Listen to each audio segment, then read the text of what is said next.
मोठी बातमी। भाजपच्या इनकमिंगवरून नितीन गडकरींनीच नेत्यांचे कान टोचलेत। भाजपमध्ये गेल्या काही दिवसांपासून इनकमिंग अधिकच वाढलंय। अशातच केंद्रीय मंत्री नितीन गडकरींनी भाजपच्या नेत्यांचे कान टोचलेत। जुन्या कार्यकर्त्यांकडे लक्ष द्या, अन्यथा जितक्या जोरात वाढले तितक्याच जोरात खाली आल्याशिवाय राहणार नाही, असं गडकरी म्हणाले। जुना कार्यकर्ता हा घर की मुर्गी दाल बराबर, तर बाहेरून आलेले सावजी चिकन मसाला, असं म्हणत त्यांनी नागपुरी भाषेमध्ये पक्षातील परिस्थितीवर भाष्य केलंय।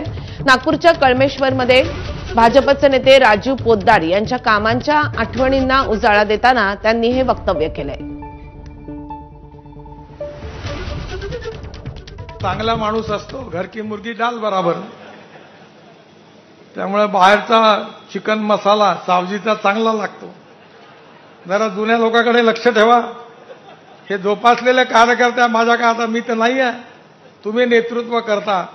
जर या प्रामाणिक कार्यकर्त्याची तुम्ही कदर नाही केली तर जेवढ्या जोराने वरती चालल्यात तेवढ्या जोराने खाली आल्याशिवाय राहणार नाही, हे तुम्ही लक्षात ठेवा।